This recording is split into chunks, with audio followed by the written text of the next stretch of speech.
O Salmo de número 50 é o texto da nossa meditação. Nós temos aqui advertências divinas sobre o culto, ou melhor, repreensões divinas sobre o culto. Deus, usado pelo seu profeta, o cantor, levita, instrumentista Asaf, exorta o seu povo, a igreja visível. E ele exorta tanto aqueles que são crentes, como aqueles que, professando a fé no Deus verdadeiro, são hipócritas e no seu coração são ímpios. Mas ambos esses grupos estão na igreja visível. Eles estão no mesmo lugar, fazendo a mesma coisa que é cultuando ao Senhor. E o Senhor Deus repreende o seu povo, portanto, já informo que esta é, como costumava falar o reverendo Nicodemos quando pregava um sermão repreensivo, de repreensão, essa é a manhã do látego do Senhor. Diz assim a palavra do Senhor: fala o poderoso, o Senhor Deus, e chama a terra desde o levante até o poente. Desde Sião, excelência de formosura, resplandece Deus. Vem o nosso Deus e não guarda silêncio. Perante ele arde um fogo devorador, ao seu redor esbraveja grande tormenta. Intima os céus lá em cima e a terra para julgar o seu povo. Congregai os meus santos, os que comigo fizeram aliança por meio de sacrifícios. Os céus anunciam a sua justiça, porque é o próprio Deus que julga. Escuta, povo meu, e eu falarei, ó Israel, e eu testemunharei contra ti. Eu sou Deus, o teu Deus. Não te repreendo pelos teus sacrifícios, nem pelos teus holocaustos, continuamente perante mim. De tua casa não aceitarei novilhos, nem bodes dos teus apriscos. Pois são meus todos os animais do bosque, e as alimárias aos milhares sobre as montanhas. Conheço todas as aves dos montes, e são meus todos os animais que pululam no campo. Se eu tivesse fome, não tu diria, pois o mundo é meu e quanto nele se contém. Acaso como eu carne de touros, ou bebo sangue de cabritos? Oferece a Deus sacrifício de ações de graças e cumpre os teus votos para com o Altíssimo. Invoca-me no dia da angústia, eu te livrarei e tu me glorificarás. Mas ao ímpio, diz Deus, de que te serve repetires os meus preceitos e teres nos lábios a minha aliança, uma vez que aborreces a disciplina e rejeitas as minhas palavras? Se vês um ladrão, tu te comprases nele, e aos adúlteros te associas. Soltas a boca para o mal, e a tua língua trama enganos. Sentas-te para falar contra teu irmão, e difamas o filho de tua mãe. Tens feito estas coisas, e eu me calei. Pensavas que eu era teu igual, mas eu te arguirei e porei tudo à tua vista. Considerai, pois, nisto vós que vos esqueceis de Deus, para que não vos despedace, sem haver quem vos livre. O que me oferece sacrifício de ações de graças, esse me glorificará. E ao que prepara o seu caminho, dar-lhe-ei que veja a salvação de Deus. Amém. Meus irmãos, o salmo que lemos é um salmo de um estilo bem diferente dentro do saltério, porque ele é praticamente uma profecia. Poderíamos chamá-lo de um salmo didático, embora não haja isso no sobretítulo, porque ele é um salmo de ensino, mas o ensino é em tom repreensivo e em tom profético. Você vai perceber o clima de reverência, de temor, o clima terrível que inicia este salmo. Este é o primeiro de 12 salmos atribuídos a Asaf. Asaf era um levita e músico que serviu no templo de Jerusalém durante o reinado do rei Davi de Salomão. Curiosamente, este é o único do autor que se encontra em lugar separado dos outros 11. Os outros 11 estão numa coleção. Eu já falei no estudo introdutório dos Salmos, que dentro dos Salmos existe uma coleção. Eles não foram jogados aqui a esmo. Eles são divididos, como sabemos, em 5 volumes. Estamos no 2º volume, que o Palmer Robertson resume na palavra comunicação. O 1º volume, ele resume na palavra confrontação, quando principalmente há uma descrição dos inimigos, mas aqui, embora os inimigos estejam presentes, a maioria dos salmos do livro 2, eles trazem uma proclamação, uma comunicação, uma preocupação com relação às nações que confrontavam Israel. A elas é anunciado quem é Deus. Mas aqui você tem uma convocação para o povo de Deus, para a igreja visível. Os outros 11 salmos, que eu não falei, são os que vão do Salmo 73 ao Salmo de número 83. Esses salmos todos são atribuídos a Asaf, todos os 11 outros estão aí. O ministério de Asaf, como liturgo, é relativamente bem registrado em várias passagens de 1º e 2º Crônicas, embora mais de um Asaf seja mencionado. Mas o Asaf aqui possivelmente é aquele mencionado como um dos filhos de Corá ou de Coré, que servia como cantor e instrumentista, conforme 1 Crônicas 6:39. Ele figura entre vários levitas. Ele foi designado, e ele era um dos chefes do canto de Israel. Ele foi designado junto com outros levitas para cantar, e não só cantar, ele também era um instrumentista. Ele tocava com instrumentos musicais durante a procissão, por exemplo, da arca até Jerusalém, conforme 1 Crônicas, capítulo 15, verso 17, e o capítulo 16 também, no verso 8, eu vou ler o 16, versos 5 e 7, na verdade. Asaf, o chefe, Zacarias, o segundo, e depois Jeiel, Semiramote, Jeiel, Matitias, Eliabe, Benaia, Obed-edom e Jeiel, com alaúdes e harpas, e Asaf fazia ressoar os símbolos, que era um instrumento de percussão. Asaf é um dos percussionistas do Velho Testamento, né? Era alguma coisa, ao que parece, parecida com um tipo de prato, né?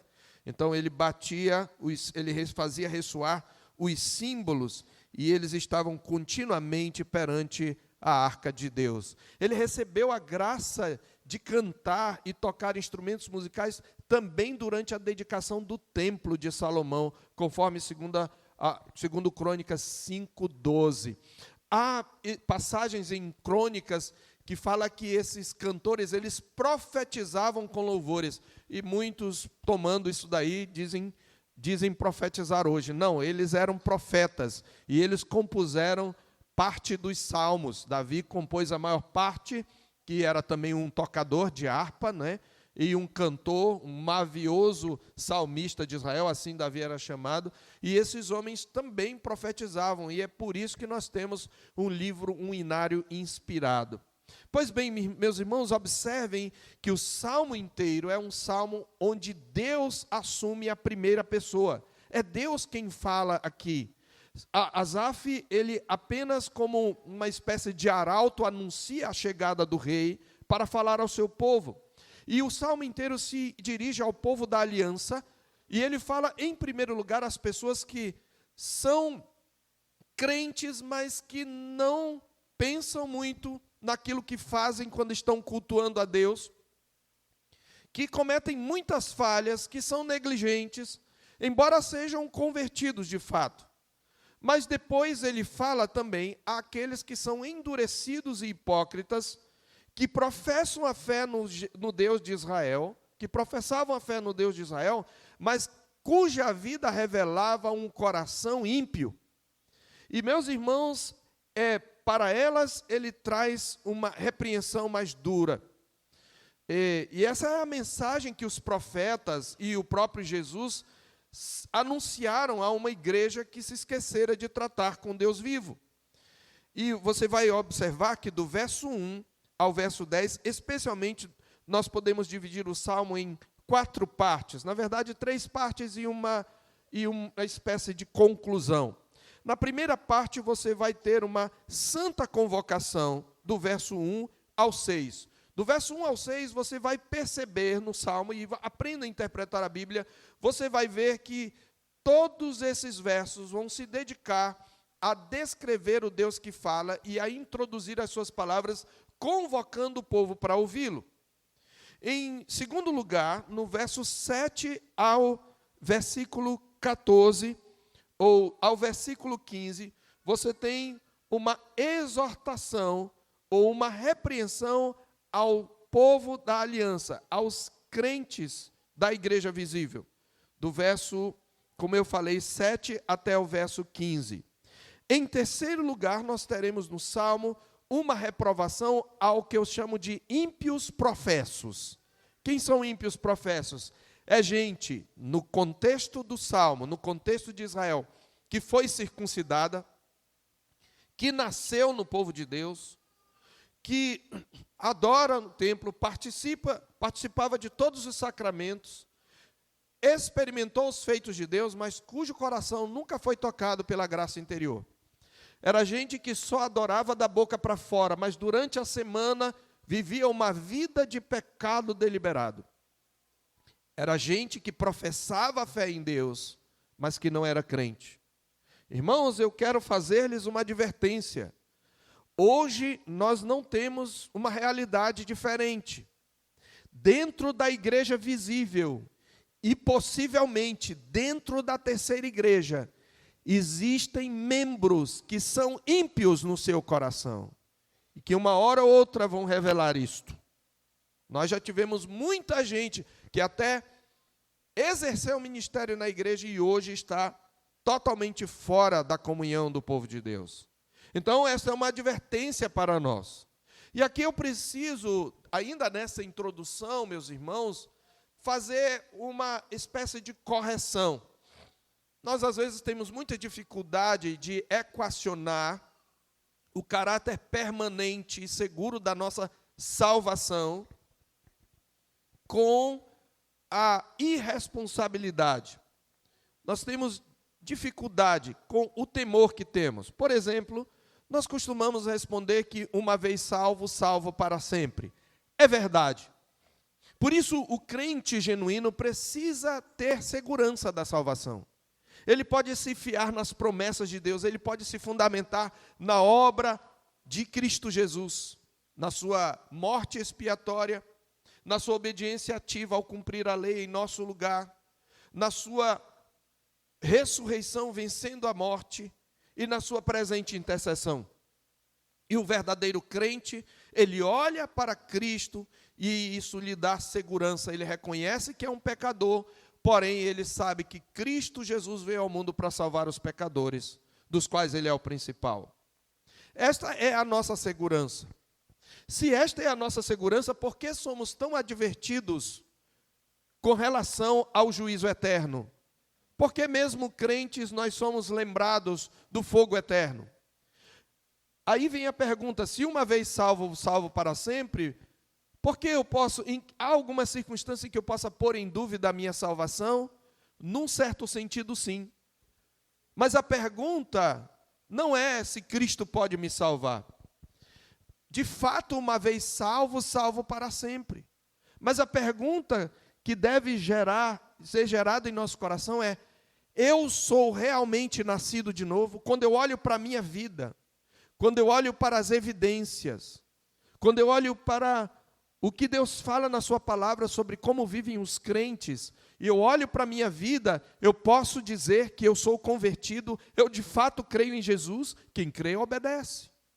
Então o grande temor que o crente deve ter não é de perder a sua salvação. Entenda que eu estou ensinando doutrina.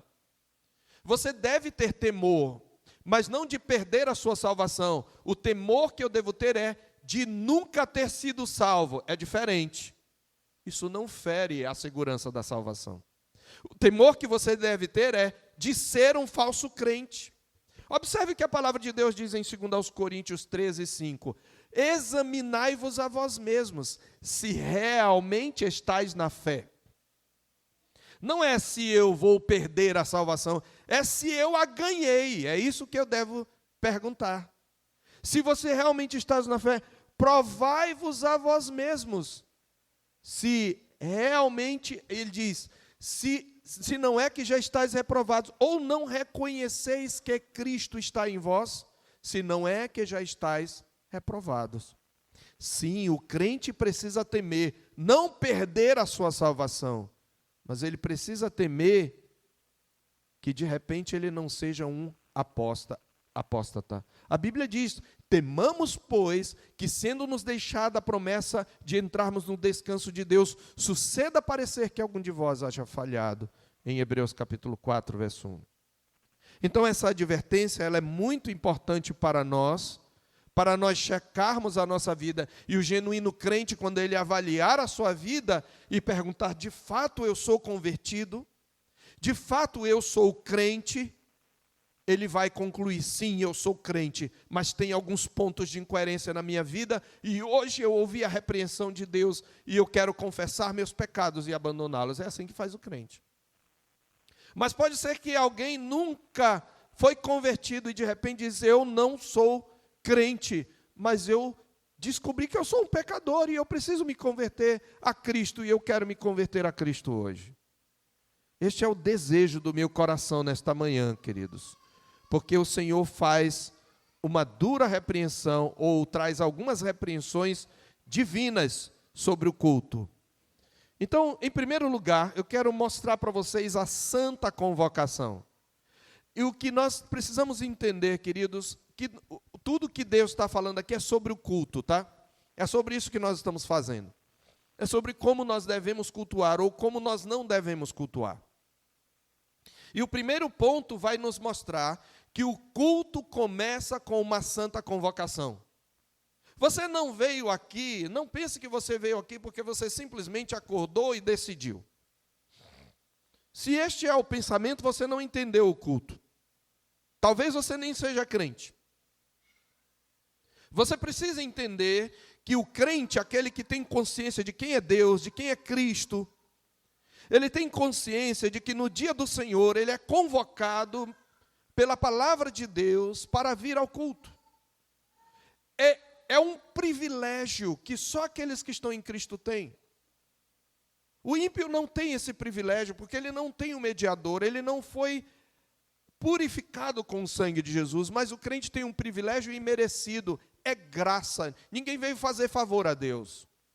E nós viemos porque somos o povo de Deus e nós fomos convocados. E é isso que nós temos aqui, uma santa convocação. Veja o que ele diz: fala o poderoso, o Senhor, e chama ou convoca a terra desde o levante até o poente. Observe que o salmista chama a atenção, antes de tudo, para o caráter daquele que fala. Este é um ponto importante no culto, e eu vou fazer várias aplicações ao longo do sermão nesta manhã. Quando nós nos aproximamos de Deus para cultuar, não podemos vir de qualquer jeito, arrastando o menino, pensando no amanhã, nas contas. Nós fomos convocados por Deus e nós precisamos entender diante de que Deus nós estamos, porque o culto, ele pode ser uma bênção para a nossa vida, mas pode ser uma maldição. Quando nós cultuamos negligentemente, isso se torna maldição. E é por isso que é importante nós entendermos quem é esse Deus que fala. O salmista utiliza 3 nomes para Deus, sendo 2 nomes universais e um nome que é o nome pactual, mais particular, o nome pactual inefável. A palavra poderoso traduz a palavra hebraica El, que era a palavra geral para Deus, e é uma palavra que no livro 2 ocorre muito para Deus, El ou Elohim, que é um plural de El, uma espécie de plural majestático, apontando para a majestade de Deus, ou mesmo para a Trindade. Ele é um Deus que subsiste em 3 pessoas. E esses nomes, eles eram usados principalmente diante das nações. Lembra que esse é o livro da comunicação. Mas ele diz que esse Deus tem um nome peculiar, que é o Senhor, escrito aí em letras garrafais, que é a palavra, o chamado tetragrama, o nome Yahvé, que os judeus se negam até hoje a pronunciar, com medo de quebrar o terceiro mandamento, que é tomar o nome de Deus em vão. Por isso, todas as vezes que eles topam no nome Yahvé, no seu texto, eles leem e eles falam Adonai, que é uma palavra para Senhor, daí a palavra, a tradução Senhor. Mas o ponto aqui é que ele fala que ele é o El, e essa palavra aponta não só para o fato de uma divindade, mas alguém que é poderoso, por isso que ele traduz aí por poderoso, às vezes é traduzido por Deus e às vezes por poderoso. Quando ele chama de Elohim, ele está dizendo ele é o Deus triuno, ele é o Deus majestoso, cheio de glória. Mas ele também é Javé, aquele nome especial revelado a Israel, aquele que Deus que sempre está presente com o seu povo, que não abandona o seu povo, o Deus da aliança. Além dessa citação tripla, acrescentar um tom de majestade, os nomes estão reforçando a convocação que conclama todo mundo em geral e o povo escolhido. Observa que diz que o Senhor chama a terra. Ele não chama só o seu povo, ele convoca toda a terra. Mesmo o ímpio tem o dever de adorar, ele não tem condições de adorar, mas ele exatamente está debaixo de juízo, porque todo ser que respira deve louvar ao Senhor. Por isso ele diz, o Senhor chama a terra desde o levante, isto é lá, desde o nascer do sol, desde o oriente, o extremo oriente, até ao poente. E ele convoca o seu povo, observe, ele anuncia, é como uma espécie de meirinho, né, no tribunal, aquele oficial de justiça, você já viu? Quando o juiz adentra o local, ele manda que todos se levantem e diz, anuncio a presença do meritíssimo Senhor, juiz, excelência, o que quer que seja. É o que Asaf está dizendo, olha, o rei, o Deus Todo-Poderoso vai falar, prestem atenção. Ele anuncia a entrada do justo juiz, e Deus está aqui, sobretudo, julgando o culto do seu povo. E ele descreve, por meio de figuras teofânicas, os atributos de Deus, especialmente aqueles ligados ao tema tratado no Salmo. Observe como se aproxima. Ele diz, desde Sião, você sabe que Sião era o lugar onde ficava o templo, era o lugar onde ficava a arca, que representava a presença de Deus, o trono de Deus na terra. Então, desde Sião, que é uma excelência de formosura, que é uma excelência de beleza, resplandece Deus. Ele é o Deus que brilha, ou seja, ele é um Deus cheio de glória e majestade. Esse é o atributo, a glória e a majestade de Deus estão aí aparecendo. Deus resplandece em Sião, o lugar onde ficava o templo, excelência de formosura. Em segundo lugar, que na verdade deveria ser o primeiro, ele é um Deus que se comunica, é um Deus pessoal, ele não é uma força impessoal, ele não é uma força inteligente qualquer, porque ele fala, esse é o primeiro verbo, o Todo-Poderoso, o Senhor fala, o Senhor chama, o Senhor não guarda silêncio, verso 3, o Senhor no verso 4 intima, ele diz, congregai os meus santos, escuta povo meu, ele é um Deus que fala, observe a ênfase nos verbos que expressam comunicação, fala o Todo-Poderoso, chama a terra, vem o nosso Deus, não guarda silêncio, intima os céus, escuta povo meu, tudo isso mostra, Deus não está em silêncio, Deus não guarda silêncio, os próprios céus anunciam a sua palavra, a sua justiça, verso 6. Deus é então um Deus que se comunica, um Deus cheio de glória e majestade. O povo de Deus, quando nós adentramos este lugar, não por causa das quatro paredes, mas porque somos o povo de Deus reunido, o santuário vivo, o Deus que está no meio de nós é um Deus que fala, é um Deus que comunica, e não podemos ter ouvidos mocos, não podemos desviar o nosso coração para pensamentos fugidios, nós temos que estar atentos, porque nós daremos conta no dia do juízo daquilo que ouvimos aqui, mesmo que nós não prestemos atenção. Ele também é um Deus que é fogo consumidor. Observe que Asaf descreve a aproximação de Deus nos termos do Sinai. Olha como ele diz: vem o nosso Deus e não guarda silêncio, perante ele há de um fogo devorador. Se você em casa, quando estudar esse texto de novo e as suas anotações, você, por favor, leia Êxodo 19.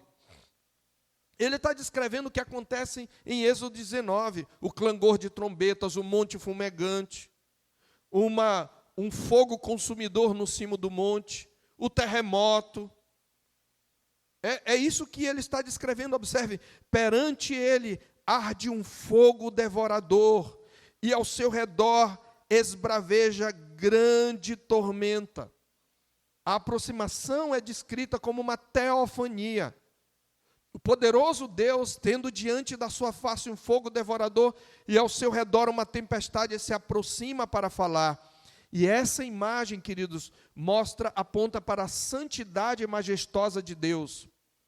Em sua santidade majestosa, Deus é o totalmente outro, distinto das suas criaturas. Jamais pode ser confundido com o mais sublime ser que possa haver no universo. Ele é totalmente separado. Ele não fez a terra de sua própria substância. Ele fez o universo como algo fora de si mesmo, e ele está acima de todas as coisas. Essa santidade é aquela que os serafins, seres de fogo, que estão ao seu redor adorando, conforme descrito em Isaías 6 e em Apocalipse 4, eles mesmos sendo seres que não conhecem pecado, que são puros, não ousam contemplar, com 2 das suas 6 asas eles cobrem o rosto. Deus é fogo consumidor, e essa imagem aponta para a sua santidade majestosa e também para os seus atos de julgamento. O Deus que nós cultuamos é um Deus que julga, é o justo juiz. Ele está no seu assento de julgamento e ele conclama como juiz a criação inteira. Observe que no verso 1, ele chama a terra, desde o levante até o poente, mas no verso 4, ele intima, veja a linguagem jurídica, ele intima ou convoca os céus lá em cima e a terra para julgar o seu povo. A ideia é que o universo é o grande tribunal, e a terra e os céus são como testemunhas, ou talvez até como testemunhas de acusação, porque presenciam o que o seu povo faz. Os próprios céus, na verdade, são o seu arauto, anunciando sua justiça, conforme o verso 4, ou melhor, conforme o verso 6. Ele vem para julgar o seu povo. Deus convoca o seu povo. Nós estamos aqui não fazendo nenhum favor a Deus. E se você teve no seu coração o sentimento de vir, louve a Deus, porque enquanto você veio, muitos endurecidos ficaram revolvendo-se na cama em sua preguiça. Muitos outros em seu desinteresse, muitos outros em seu desânimo, em seu descaso para com o povo de Deus. Talvez você seja um desses que veio aqui hoje aleatoriamente, mas não é assíduo no santo ajuntamento. Talvez você seja alguém que seja um frequentador casual e não tem um compromisso. Você precisa entender que Deus te convoca todo domingo, não só quando você amanhece com vontade, mas todo domingo. E quando você diz, mas eu não estou muito afim, você está dizendo, eu prefiro obedecer o meu coração a obedecer a convocação de Deus. Então, escute você que não é frequente nos cultos, você que falta aos cultos matutinos, aos cultos noturnos, você que não é assíduo, você que está sempre falhando, você que tem muitas faltas na escola dominical, cada vez que você deixa de fazer isto, você deixa de vir, você está desobedecendo uma santa convocação daquele que é fogo consumidor. O culto é um diálogo e começa com uma santa convocação. E é um privilégio atendê-la.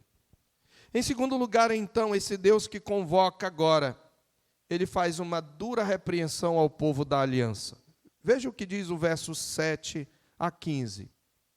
E sabe como ele começa? Ele diz, escuta, povo meu. É a mesma que diz, ouve, povo meu.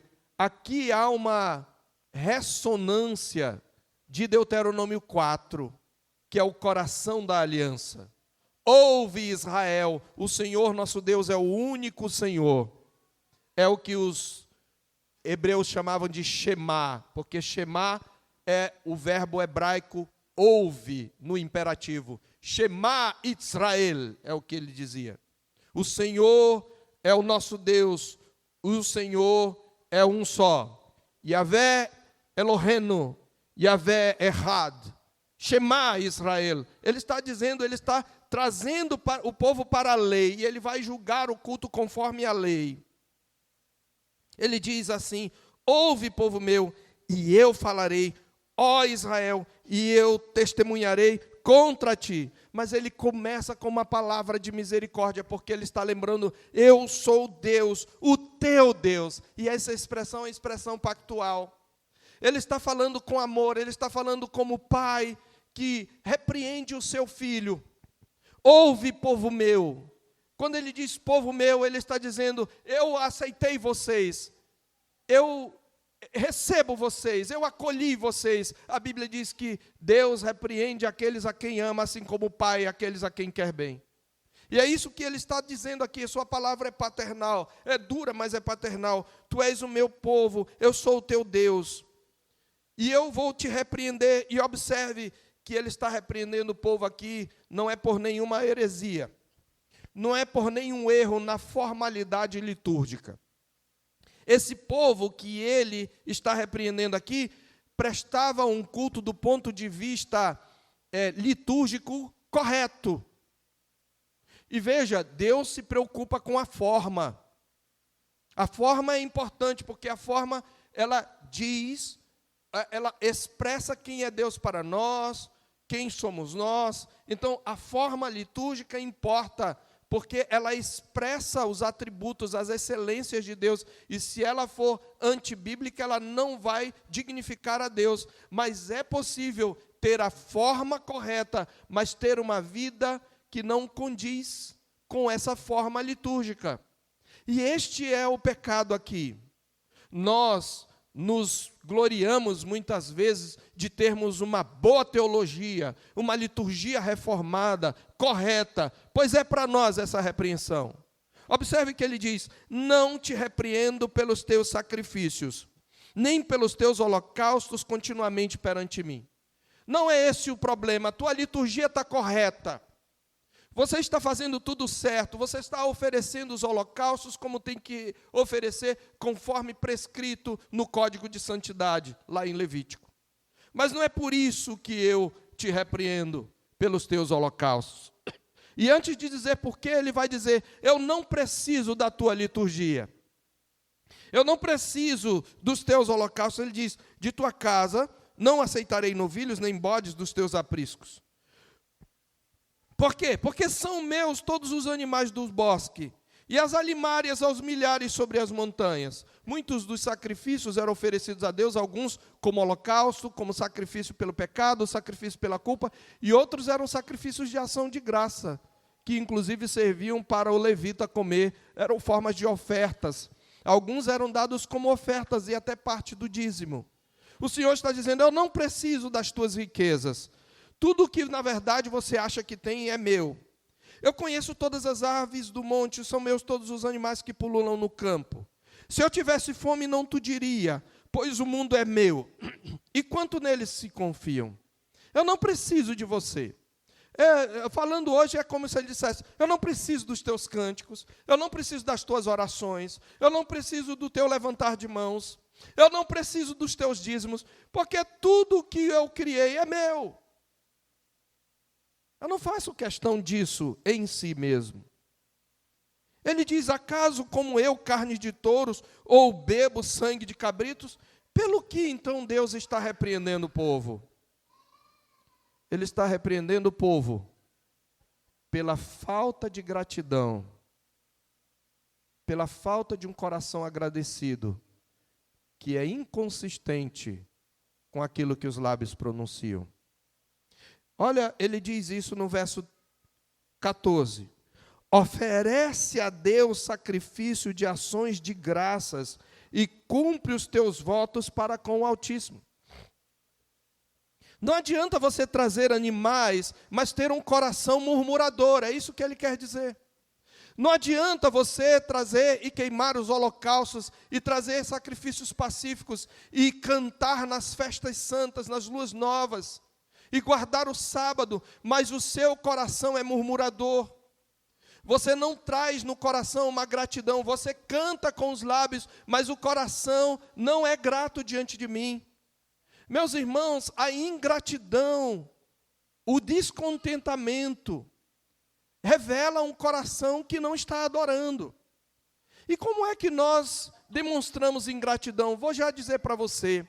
Quando nós andamos ansiosos pela nossa vida, quanto ao que havemos de comer ou beber, e pelo nosso corpo, quanto ao que havemos de vestir, nós estamos sendo ingratos, porque nós esquecemos as coisas que Deus tem nos dado até hoje. Então, quando eu me preocupo com o dia de amanhã, significa que eu não reconheço que Deus até hoje cuidou de mim, Ele vai cuidar amanhã. Então, a ansiedade é uma expressão de ingratidão. Quando eu me preocupo excessivamente, às vezes venho até para o culto pensando no que amanhã, às vezes no caminho, no que amanhã eu tenho que fazer, nas contas que eu tenho para pagar, ou em qualquer outra atividade, ao invés de me concentrar no que eu vou fazer ali, revelar a minha gratidão. Quando eu reclamo e murmuro, e não é só quando eu murmuro diretamente de Deus, não. Quando eu murmuro dos meus semelhantes, quando eu murmuro dos meus irmãos.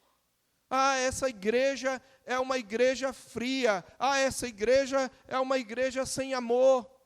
Ou quando eu murmuro até mesmo para os meus filhos. Ou quando eu murmuro para os meus pais, criança. Ah, mãe, cozido de novo. Ah, mãe, só eu. Poxa vida. Ou quando a mãe também reclama e murmura, ao invés de disciplinar, murmura, se faz de vítima. Isso é ingratidão. E aí a gente às vezes vem para o culto e o que Deus está aqui repreendendo é o culto que funciona no automático. Você já conhece os cânticos, então você consegue cantar o cântico pensando em outra coisa. Isso quando você canta, porque alguns nem sequer abrem a boca. Então, a gente faz as coisas mecanicamente, sem pensar no que a gente está fazendo. É isso que Deus está dizendo, o teu culto é mecânico, eu não preciso dos teus animais.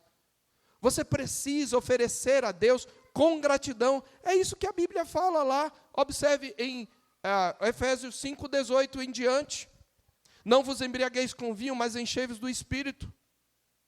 Falando entre vós com salmos, entoando e louvando de coração. Entoando quer dizer que você tem que abrir a boca. Não tem como entoar no pensamento. Entoar é abrir a boca, soltar um som. Só que é de coração. É sinceramente. E ele ainda diz, entoando e louvando de coração, Senhor, com hinos e cânticos espirituais, com gratidão em vosso coração. Eu preciso ter gratidão no meu coração. Então, quando eu louvo a Deus aqui e canto, obrigado, Jesus. Aí, chego em casa, a chuva come. Pelo amor de Deus, chuva de novo. Aí eu quebro o terceiro mandamento, usando o nome de Deus em vão. Chuva de novo. Que tempo doido. Parece uma coisa, toda vez que eu vou sair, essa chuva. Ingratidão. Deus diz, oferece a Deus sacrifícios de ações de graça. Outra coisa que ele diz, e cumpre os teus votos para com o Altíssimo. Quais são os votos? Quando você se batizou, fez profissão de fé, você fez votos. Você tem cumprido esses votos. Quando você canta algumas coisas, pela causa de Cristo Rei, as nossas vidas nós ofertamos, até louvores, a terra ressoar para o Filho. Você cumpre esse voto? É um voto que você está fazendo, de pregar o Evangelho, de caminhar pela causa de Cristo. Todos os cânticos de consagração são votos que você faz. E o Senhor está dizendo, olha, você vem aqui, canta, mas durante a semana você esquece tudo. É por isso que eu te repreendo. A tua liturgia está correta. Está tudo certinho. reconhecendo a presença do rei, suplicando a misericórdia do rei, celebrando a glória do rei, ouvindo a palavra do rei, celebrando a morte do rei e respondendo a palavra do rei. Mas o teu coração não está grato diante de mim. É isso que ele está dizendo. Ele diz ainda no verso 15: invoca-me no dia da angústia, eu te livrarei e tu me glorificarás. Nós pecamos também contra o culto, quando nós cantamos firme, então minha alma. Mas na hora das situações conflituosas, nós tomamos nossas decisões sem buscar o Senhor, sem clamar a Ele. Nos entregamos ao desespero em vez de nos entregar à oração. O Senhor está dizendo, em resumo, eu te repreendo pela tua falta de gratidão. Eu te repreendo pela leviandade com que você se compromete comigo.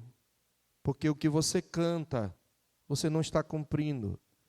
Eu te repreendo pela tua falta de confiança. Confiança que se expressa na oração, em que você derrama as suas angústias. Mas aí, meus queridos, em terceiro lugar, depois da convocação e da repreensão ao povo de Deus, Deus tem uma repreensão ainda mais dura. Há um grupo que está no meio do povo de Deus, faz parte da igreja visível, professa a mesma fé, mas nem sequer é convertido. Ele está falando com gente que está no meio do povo de Deus, que fala bem de Deus, que sabe cantar os cânticos, mas é ímpio. Veja o verso 16. Mas ao ímpio diz Deus. Observe como ele não está falando de gente fora da igreja. Lembra que Israel é a igreja visível da velha aliança. Ele diz, o que é que ele diz? De que te serve repetires os meus preceitos e teres nos lábios a minha aliança? É um ímpio professo, ele professa a aliança.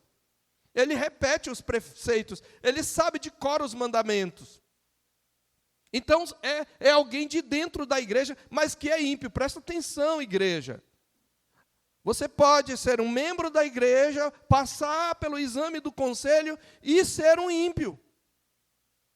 E é isto que devemos temer, não é perder a nossa salvação. Nós devemos temer que nunca a graça de Deus nos tenha de fato tocado. Que sejamos convencidos e não convertidos. Ele diz, para o ímpio, e aí veja se isso se encaixa com você, de que me serve você repetir os meus preceitos, os meus mandamentos, você ter nos lábios a minha aliança, você sabe falar o linguajar de piedade, mas você aborrece, veja o verso 17, de que te serve fazeres tudo isso, uma vez que aborreces a disciplina e rejeitas as minhas palavras. Você não aceita a minha disciplina. Você é incorrigível e contumaz. Você não se submete à minha disciplina. Você rejeita as minhas palavras. Quando você ouve a minha palavra no culto, que é anunciada pelo meu mensageiro, você fecha o seu coração, você dá desculpas, você murmura no seu coração. De que serve você fazer tudo isso e professar a fé, se você não vive de acordo com essa fé? Você rejeita a disciplina, você odeia a disciplina. E aí é interessante porque o Senhor vai citar vários mandamentos da lei. Observe que ele diz no verso 18, se vês um ladrão, tu te comprases nele. Quebra do 8º mandamento. Quando você faz negócios escusos, quando você, por exemplo, dá nota fria, sonega o imposto, entra num negócio que você sabe que é fraudulento. Quando você rouba ao Senhor, deixando de devolver ao Senhor aquilo que lhe é devido, os dízimos e as ofertas, porque Deus diz, vocês me roubam. E a palavra roubo ali é roubar à força mesmo, é o sentido técnico, que tem um furto, você tira escondido, e tem um roubo, você tira na frente à força. Vocês me roubam, há um ladrão, você se comprar nele, e aos adúlteros te associas. Você cultua Deus, diz que quer viver em santidade, mas é um consumidor voraz de pornografia. Trai a sua mulher, ou trai o seu marido, ou mesmo sendo solteiro, se prostitui. pratica fornicação virtual ou física, você se associa aos adúlteros quando você faz isso. Quando você pratica a imoralidade com a sua namorada, você está se associando aos adúlteros, você está quebrando o 7º mandamento. De que me serve você me cultuar se você vive nessa vida imunda? É o que ele está dizendo. Ele fala ainda do falso testemunho. Você pensa que é só adúltero? O fofoqueiro e o maldizente também. Soltas a boca para o mal e a tua língua trama enganos. Fofoca é soltar a boca para o mal. Então tem gente que não adultera, é fiel, tranquilo, mas gosta de falar dos outros. Gosta de fazer críticas gratuitas, mesmo que verdadeiras, se são gratuitas, são pecaminosas. Ele diz: sentas-te para falar contra teu irmão e difamas o filho da tua mãe. Quantas vezes, irmãos, nós falamos mal uns dos outros? Nós referimos os defeitos uns dos outros gratuitamente. Até são defeitos reais, mas a gente faz não porque quer trazer edificação, porque se quiséssemos, nós exortaríamos diretamente. Mas quantas vezes você se reúne, às vezes até em grupos dentro da igreja, para criticar o outro irmão, e se você faz isso, você está sendo hipócrita, cuidado. Tu te sentas para falar contra teu irmão, difamas o filho de tua mãe. E ele fala a esses ímpios professos: tens feito estas coisas e eu me calei. Pensavas que eu era teu igual. Você está pensando que você vem aqui e vai falar com Deus que é igual a ti? Não. Eu me calei, mas eu te arguirei e porei tudo à tua vista. E o salmista então termina, na verdade Deus termina trazendo 2 observações, que eu chamo de repreensões finais. Versos 22 e 23. O 22 é uma repreensão ao ímpio professo. E o 23 é uma instrução para o genuíno crente, que, no entanto, é negligente. No 22 ele diz: considerai, pois, nisto vós que vos esqueceis de Deus. Considere você, que se diz cristão, que diz crer em Deus, mas vive uma vida de ímpio. Considere isso.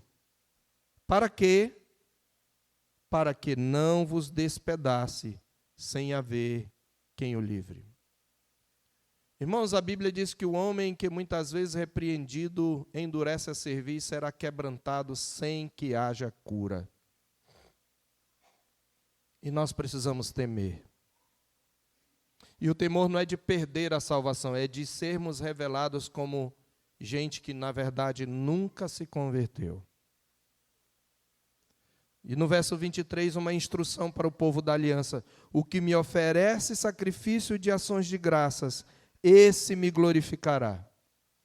Eu glorifico a Deus quando eu tenho um coração grato, não só no dia do Senhor, mas durante toda a semana, em tudo dai graças. Eu não sou um murmurador, eu não fico ansioso pelo dia de amanhã. Eu reconheço o que Deus já tem feito na minha vida e que é um sinal de que Ele continuará fazendo. E eu estou sempre contente em Cristo Jesus.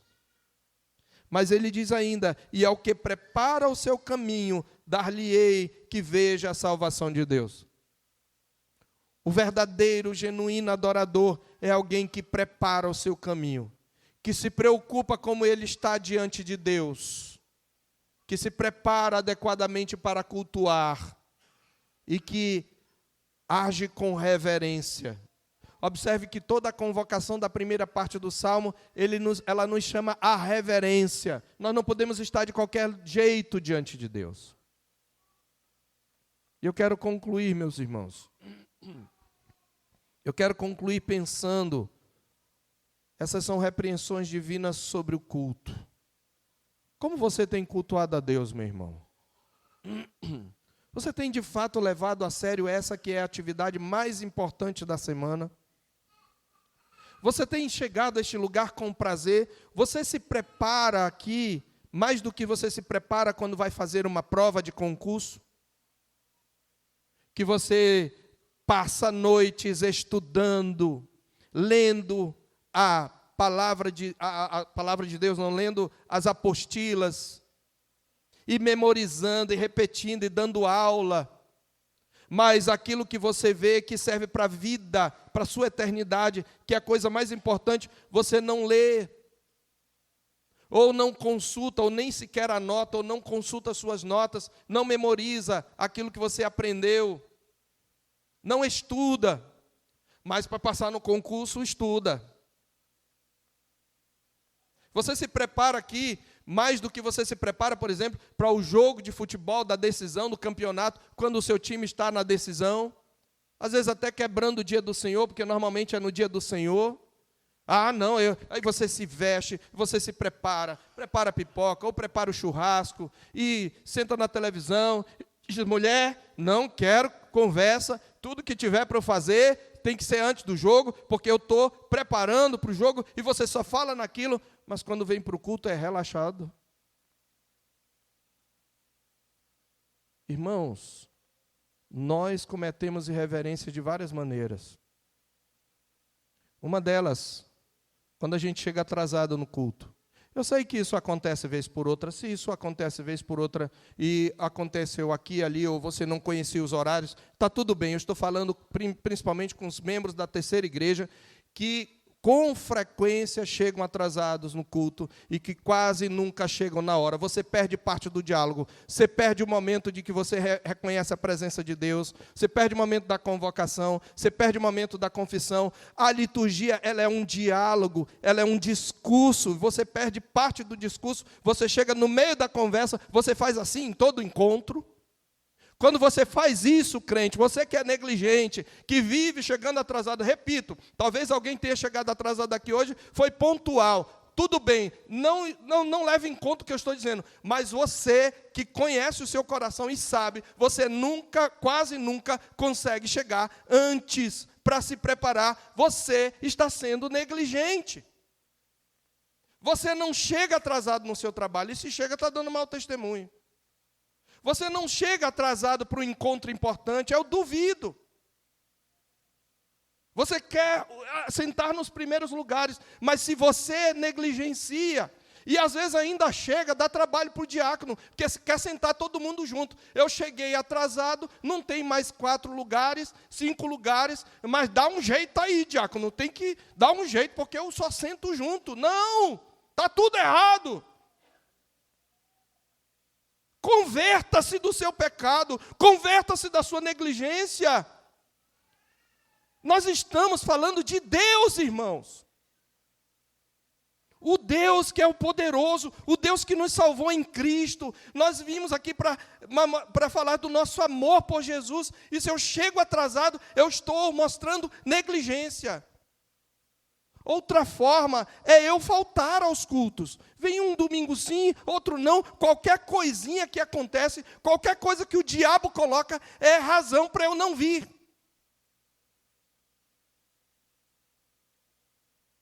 Deus disse, eu não preciso do teu louvor. É você que precisa de mim. E você deixa de ser abençoado. Nós somos o povo de Deus. Ele nos ama. Ele deu seu filho por nós. E Deus nunca chega atrasado no culto. Deus nunca falta a um culto. Se vier uma pessoa para esse lugar, Deus estará aqui. Se vierem 3 pessoas para este lugar, o Filho cantará com as 3 pessoas ao Pai, juntamente com o povo, como ele diz em Hebreus, aos meus irmãos, declararei o teu nome, cantar-te-ei no meio da congregação. Que o Senhor Deus tenha misericórdia de nós, que nos ajude a levar a sério o seu culto. Eu avisei que esta manhã seria a manhã do látego do Senhor, porque eu prego conforme a Escritura, e ainda bem que eu prego em sequência. Nós estamos expondo para quem chegou, quem não acompanha, o livro dos Salmos, e estamos no Salmo 50. Caiu este Salmo, eu falo o que o Salmo fala. Se o Salmo trouxer consolo, eu trago consolo. Mas se o salmo trouxer repreensão, eu trago repreensão, porque eu tenho que falar o que a palavra de Deus diz. Que o Senhor Deus quebrante o nosso coração. Que Ele nos converta do nosso mau caminho.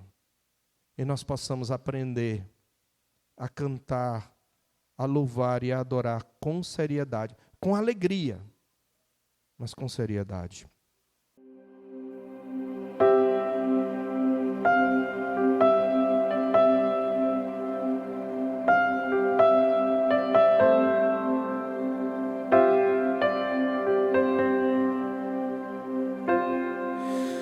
Tu és bem-vindo aqui.